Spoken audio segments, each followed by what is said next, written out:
Today's video is all about a survival guide until 2025. We'll delve into the challenging position of the Federal Reserve, Fed, and the necessary actions you should take in the next 6 months to secure your financial well-being. In this captivating discussion, we'll focus on 3 key areas: the Fed's next move, inflation, and employment. These factors directly influence the Fed's decisions. Take a look at this insightful slide illustrating the Fed's history of raising rates. Surprisingly, inflation hasn't shown significant growth when housing is excluded. This is evident from the May minutes released by the Fed, where they express concerns about low unemployment driving wage growth and subsequently causing inflation.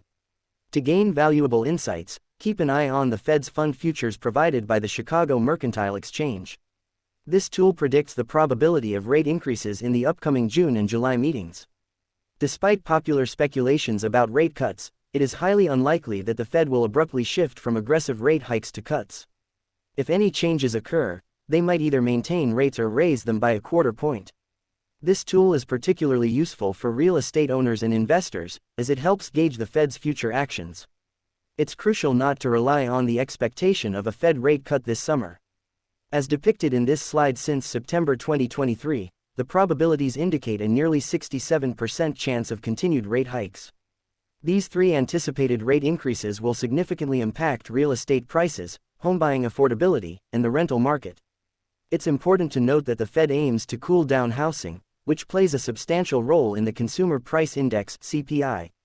This is reinforced by James Bullard, the president of the Federal Reserve Bank in St. Louis, who emphasizes the need for upward pressure on inflation to align with the Fed's 2% target. While the exact timing and magnitude of these moves are uncertain, it is advisable to anticipate 2 more rate increases this year. This understanding is crucial for surviving until 2025. Inflation is expected to remain a persistent challenge for the Fed. A recent survey conducted by the National Association of Business Economics reveals that only 2% of forecasters believe inflation will reach 2% by the second half of 2023.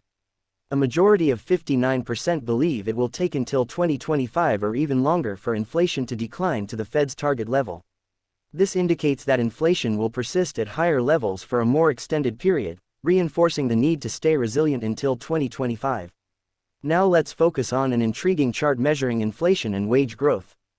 Pay close attention to the blue line, representing substantial wage growth in just 1 year. This increase in wages is a pressing concern for the Fed as low unemployment continues to drive inflation through increased consumer prices. Unfortunately, the flip side of this growth is higher unemployment, which negatively impacts the economy. The data from March, the latest available, shows a ratio of 1.6 job openings for every unemployed person, significantly surpassing the 1 to 1.2 ratio deemed consistent with a healthy job market that doesn't generate excessive inflation. As it stands, we are exceeding the Fed's desired employment markers. Setting aside the housing market momentarily, it's evident that employment poses an inflationary problem. This is another reason why the Fed will persist with rate hikes throughout 2023. Now, let's consider what to expect and how to navigate until 2025. Firstly, anticipate more interest rate increases and no cuts in 2023. Inflation will likely remain above the Fed's target through 2024, even after 10 rate hikes, as it has only decreased by approximately 5%. Furthermore, unemployment will